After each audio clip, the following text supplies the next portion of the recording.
देखो सुनो, आज पढ़ रहे हैं कंपाउंड इंटरेस्ट यानी कि चक्रवृद्धि ब्याज। इसमें आज जो क्वेश्चन आप पढ़ेंगे वो बहुत ही ज़्यादा इंपॉर्टेंट है। अब कोई भी एग्जाम दे, अगर इससे क्वेश्चन आएगा तो ये बहुत, एक तो आसान भी होता है और काफ़ी ज़्यादा इंपॉर्टेंट भी है। आज आप गुना पर आधारित क्वेश्चन पढ़ रहे हैं। जैसे हम ये क्वेश्चन दिए हैं कि कोई धनराशि कितने प्रतिशत वार्षिक ब्याज की दर से 4 वर्ष में 256 गुना होगा। इसमें तो हमको दर बताना है, लेकिन अभी आगे क्वेश्चन पढ़ेंगे कि कोई धनराशि अगर 5 वर्ष में 2 गुना हो गया तो कितने वर्ष में 16 गुना हो गया, कितने वर्ष में 16 गुना होगा। इस टाइप के क्वेश्चन पढ़ेंगे जो कि बहुत ही आसान होता है और काफ़ी इंपॉर्टेंट भी होता है। ठीक है, तो आइए देखते हैं हम पहले क्वेश्चन को। दिया है कि कोई धनराशि कितने प्रतिशत वार्षिक ब्याज की दर से 4 वर्ष में 256 गुना हो जाएगा। तो इस पर हम कल भी क्वेश्चन बताए थे। ठीक है, फिर से इसको बताते हैं। देखिए, जब भी इस टाइप का क्वेश्चन आए तो मूलधन को मान लो कि 1 है। ठीक है ना, मूलधन को हम क्या मान लेंगे, 1 है। हम मान रहे हैं कि माना मूलधन 1 है। मूलधन को हम 1, 100 कुछ भी मान सकते हैं, 1, 2, 3, 5, 100, 200, 300 कुछ भी मान सकते हैं। जो भी मानेंगे उस पर आंसर आएगा। लेकिन 1 मानने पर सबसे आसान होगा, क्योंकि जितना गुना कहेगा उतना ही गुना हो जाएगा। 1 का 2 गुना 2, 5 गुना 5, 100 गुना 100, 256 गुना 256 हो जाएगा। इसलिए हम 1 मान रहे हैं। ठीक है, तो अगर मूलधन 1 है, मूलधन 1 है और ये 256 गुना हो जा रहा है, यानी कि मिश्रधन हो रहा है 256। 1 का हम 256 करेंगे तो क्या मिलेगा, 1 का 256 गुना, यानी कि 1 गुणे 256, 256 ही तो होगा, यानी कि अमाउंट हो जाएगा 256 गुना। ठीक है, अब यहाँ पे टाइम की बात करेगा। पीछे हम क्वेश्चन बताए थे कल कि अगर टाइम दिया हो तो मान लो दिया है कि 4 वर्ष में 256 गुना, देता कि 2 वर्ष में वो हो गया 4 गुना, 2 वर्ष में 4 गुना, तब क्या होता, अगर टाइम है 2 वर्ष में तो मूलधन 1 मानते हैं और ये 4 गुना यानी कि मिश्रधन क्या होता है 4 गुना। टाइम 2 वर्ष है तो हम इसका स्क्वायर रूट करते हैं, कल यही तो बता रहे थे, हम इसका स्क्वायर रूट करते हैं। अगर टाइम 2 वर्ष होता तो, टाइम 3 वर्ष होता तो इसका क्यूब रूट करते हैं, प्रयास करते हैं तो ये 1 मिलता है और 4 का स्क्वायर रूट 2 मिलता है। कितने की वृद्धि, 1 की वृद्धि। किस पे है, तो 1 पे। 1/1 गुणे 100 करते हैं तो 100% हो जाता है इसका आंसर। टाइम 2 वर्ष था तो 2 स्क्वायर रूट निकालें, टाइम 3 वर्ष था तो क्यूब रूट निकालें। यहाँ से टाइम 4 वर्ष है तो हम 4 टाइम्स रूट निकालेंगे। ठीक है ना, यानी कि यहाँ पे इस 1 को हम ऐसे लिखेंगे 4 और 1, और 256 को हम ऐसे लिखेंगे 4 और 256। ठीक है, तो यहाँ से हम इसको सॉल्व करेंगे तो 1, और यहाँ से इसको करेंगे तो ये 4 का, देखो 4 का गुणा हम करेंगे, 4 चौको 16, 16 चौको 64, 64 चौको 256 होता है। तो यहाँ पे 4 है, यानी कि 4 का पेयर एक बाहर निकलेगा। ठीक है ना, तो 4 का पेयर बाहर निकलेगा और यहाँ से इसको सॉल्व करेंगे तो 1 मिल जाएगा, इसे सॉल्व करेंगे तो 4 मिल जाएगा। पहले मूलधन 1 था, मिश्रधन 4 हो गया, यानी कि कितने की वृद्धि, 3 की वृद्धि 1 पर हुआ, क्योंकि 1 था 4 हो गया, 3 की वृद्धि 1 पर हुआ। तो 3/1 परसेंट में चेंज करना है 100 से गुणा, क्योंकि रेट ज्ञात करना है, रेट हमेशा परसेंट में आता है, तो इसलिए 100 से गुणा कर दिए। तो 100 गुणे 3 करेंगे तो रेट क्या मिल जाएगा, 300%। समझ पा रहे हैं क्या, कोई डाउट है।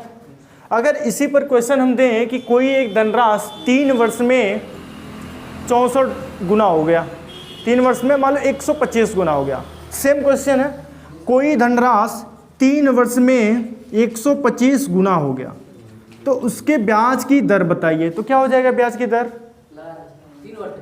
वैसे ही बता दो ना। कोई धनराशि, देखो ये क्वेश्चन 400% हो जाएगा। ये क्वेश्चन सॉल्व करने वाला नहीं है, क्वेश्चन देखिए तुरंत आंसर करिए। क्वेश्चन है कि कोई धनराशि 3 वर्ष में 125 गुना होगा तो उसके ब्याज की दर बताइए। अब आप सॉल्व कर चुके तो आपको पता है कि मूलधन हमेशा क्या मानेंगे, 1। ये आप माइंड में आप कर रहे हैं, मूलधन 1 है तो मिश्रधन 125 गुना 1 का 125 करेंगे तो 125, और चूंकि टाइम 3 वर्ष है तो इसका हम क्यूब रूट ज्ञात करेंगे, क्यूब रूट। तो 1 का क्यूब रूट 1 होगा और 125 का क्यूब रूट 5 होगा। 1 है 5 हो, यानी कि वृद्धि 4 को हुआ। वृद्धि किस पे होता है, 1 पे 4/1 गुणे 100, यानी कि क्या मिल गया 400%। तो टाइम जितना होगा उतना हम क्यूब करेंगे। 2 वर्ष है तो स्क्वायर रूट, 3 वर्ष है तो क्यूब रूट, 4 वर्ष है तो 4 टाइम्स, 5 वर्ष होता तो यहाँ पे हम 5 लिखते हैं और 5 का पेयर बनाते हैं। और कोई भी क्वेश्चन आएगा तो ऐसा नहीं है कि 4 वर्ष दे दिया और 4 का पेयर ही ना बने, पेयर बनेगा। ऐसा मत सोचना कि अपने तरफ से कोई क्वेश्चन बोल दो जिसका पेयर ही ना बन पा रहा हो, तो क्वेश्चन गलत हो जाएगा। ठीक है ना, पेयर उसका बनेगा। कोई डाउट है तो इस टाइप के क्वेश्चन कर लेंगे। अब थोड़ा सा टाइप गुना में ही हम चेंज करते हैं, ठीक है। यहाँ इसको नोट करिए, उसके बाद से इसी में टाइप को चेंज करते हैं।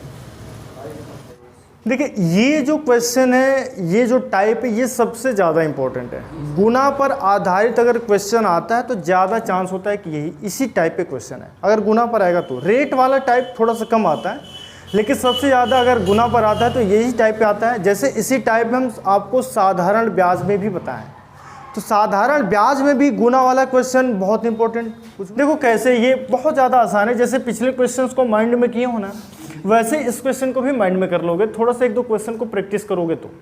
देखो दिया रहा है कि 3 वर्ष में, कितने वर्ष में, 3 वर्ष में कितना गुना, 2 गुना, 2 गुना। तो हमको बताना है कि कितने वर्ष में 64 गुना हो जाएगा। टाइम हमको बताना है कितना गुना हो रहा है, 64 गुना। तो ध्यान ये देना है कि कभी भी इस टाइप का क्वेश्चन आएगा ना, तो ये जो पहला वाला गुना है ना, उसी के पावर में ये बनेगा। 64 2 का पावर कितनी बार में आता है। अब ये नहीं कि ये 2 है तो यहाँ पे 3 का पावर में बनेगा, नहीं। कभी भी क्वेश्चन अगर आएगा ना, तो जितना गुना है पहला, उसी के पावर में दूसरा वाला गुना बनेगा, ठीक है। तो 2 का पावर कितनी बार बनेगा, 2 दूना 4 दूना 8 दूना 16 और 2 दूना 32 दूना 64, 6 बार में आ जाएगा। 2 का पावर 6 अगर करोगे तो 64 मिल जाएगा, ठीक है ना। ये 64 गुना 2 के पावर में बनाना है, तो 2 का पावर 6, 2 का पावर यानी कि 2 का 6 बार गुणा करो, 64 मिल जाएगा, ठीक है ना। तो अब इसमें क्या करना, जो टाइम है ना, पावर में गुणा कर दो, टाइम का पावर में गुणा कर दो। तो समय हो जाएगा 3 गुणे 6 करेंगे तो 18 वर्ष। समय हो जाएगा 3 गुणे 6 यानी कि 18 वर्ष। 18 वर्ष में वो 64 गुना हो जाएगा। टाइम पूछा था कि टाइम कितना है, तो 18 वर्ष में क्या हो जाएगा, 64 गुना। समझ में आ रहा है। कभी भी अगर क्वेश्चन दिया होगा तो जो भी क्वेश्चन देगा, अगर पहला दिया है 2 गुना, तो अगला उसके पावर में बनेगा। जैसे 64 गुना ना कर करके बोलता कि 8 गुना कितने वर्ष में हो जाएगा, तो 8 गुना कितने वर्ष में होता, 2 बार पावर में गुणा करते हैं, 2 दूना 4 दूना 8, 2 का पावर 3 होता, क्या पावर से टाइम में गुणा कर दे, 3 गुणे 3 यानी कि 9 वर्ष हो जाता, क्या समझ पा रहे हो। अगर देता है कि वो 16 गुना कितनी बार में हो जाएगा, तो 16 कितनी बार में पावर में जाता, 4 बार में। तो 4 पावर में 4 होता, टाइम 3 होता, 4 गुना 3 कर लेते तो 12 वर्ष। कोई भी डाउट है, कर लोगे क्या, इसको नोट करो, उसके बाद से 1-2 क्वेश्चन प्रैक्टिस कराते हैं। और देखो क्वेश्चन दिया है कि कोई धनराशि 3 वर्ष में 3 गुना हो जाता है। कैसे, बिना पेन पेपर का सॉल्व करोगे वो देखो। कोई धनराशि 3 वर्ष में 3 गुना हो जाता है, तो चक्रवृद्धि ब्याज की दर से कितने वर्ष में 81 गुना होगा। अब ये तो हमको पता है कि अगर 3 गुना है तो इसी के पावर में ये बनेगा। तो 3 का टेबल पढ़ो कितनी बार में हो रहा है, 3 3 के 9 3 27 थे 81, यानी कि 3 का गुणा हम 4 बार करेंगे तो 81 हो जाएगा, क्या यानी कि 81 जो है 3 के पावर 4 बार में होगा, यानी कि 3 का हम 4 बार गुणा करेंगे तो 81 हो जाएगा। टाइम क्या दिया है, 3 वर्ष, टाइम का इसमें गुणा कर दो, तो 3 गुणे 4 करोगे तो 12 वर्ष में 81 गुना हो जाएगा। बताओ कोई भी डाउट है, कर पाओगे कि नहीं, कर लोगे। देखो इस क्वेश्चन को देखो, ये भी काफ़ी इंपॉर्टेंट है और बहुत इजी क्वेश्चन है ये भी। अगर हम डायरेक्टली सॉल्व करेंगे तो बहुत इजी है, अगर फार्मूले पर रख करके सॉल्व करेंगे तब तो बड़ा ही होगा। तो हम डायरेक्ट पहले करते हैं, उसके बाद से अगर आपको फार्मूले से जानना होगा तो फार्मूले से भी कर सकते हैं, ठीक है। तो इसमें क्या दिया है कि 400 रुपये की एक धनराशि चक्रवृद्धि ब्याज की दर से 2 वर्ष में 441 रुपये हो जाती है, तो चक्रवृद्धि ब्याज की दर ज्ञात करें। यानी कि हमको आर ज्ञात करना है, रेट ही तो ज्ञात करना है। तो देखो पहले था 400 रुपये, 441 हो गया, यानी कि 400 मूलधन था, क्या मूलधन था ना 400, उस पर 2 वर्ष में चक्रवृद्धि ब्याज मिला तो 441 हो गया, यानी कि मिश्रधन हो गया 441, ठीक है। 400 था यानी कि वो मूलधन था, और 2 वर्षों में वो 441 हो गया, यानी कि अमाउंट हो गया। क्योंकि आप जानते हैं साधारण ब्याज में साधारण कह रहे हैं, मूलधन में हम चक्रवृद्धि ब्याज को जोड़ते हैं तो वो मिश्रधन होता है, या मूलधन में हम ब्याज जोड़ते हैं तो मिश्रधन होता है, ये तो पता है। कितने वर्ष में हुआ, 2 वर्ष।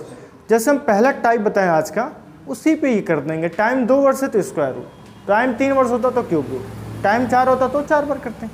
तो यहाँ से देखो टाइम 2 वर्ष दिया है ना, टाइम क्या दिया है, 2 वर्ष है, तो इसका क्या करो, स्क्वायर रूट निकालो। 2 वर्ष है यानी कि 400, इसका भी स्क्वायर रूट निकाल दो, 441, 20 का स्क्वायर ये होता है, 21 का स्क्वायर ये होता है। कितने की वृद्धि? 1 की वृद्धि। वृद्धि किस पे हुआ है? 20 पे हुआ है, तो रेट हो जाएगा 1/20। जानते हैं रेट परसेंट में होता है, परसेंट में चेंज करने के लिए 100 से गुणा करेंगे। 20 बचे 100, यानी कि रेट क्या मिला? 5%। बताओ कोई डाउट है? अगर इसको भी अगर बहुत कम समय में सॉल्व करना हो, माइंड में सॉल्व करना हो, तो इसको भी देखो कर सकते हो। दिया 400 रुपये की एक धनराशि चक्रवृद्धि ब्याज की दर से 2 वर्ष में 441 रुपये हो गया, तो ब्याज की दर बताना है। हमको पता है कि 400 रुपये की धनराशि यानी कि मूलधन है, 2 वर्ष में हुआ यानी कि 441 मिश्र धन, ये हमको पता है। टाइम 2 वर्ष है, यानी कि आप क्वेश्चन में डायरेक्टली जानेंगे ये 20 का स्क्वायर होता है। ये कब पता हुआ? जब आपको स्क्वायर याद हो 21 तक। पहले ही कह रहे हैं ना कि आपको 30 तक का स्क्वायर याद होना चाहिए। तो ये 20 का स्क्वायर है, ये हमको पता है। ये 21 का स्क्वायर है, ये हमको पता है। तो हमको पता है 20 से 21 हुआ यानी कि 1 की वृद्धि हुआ। वृद्धि हुआ क्या है? 20 पे, तो 1/20 परसेंट में चेंज करना, 100 से गुणा कर दो, 5% हो गया। कोई डाउट है? इसको बेसिक से बताएं?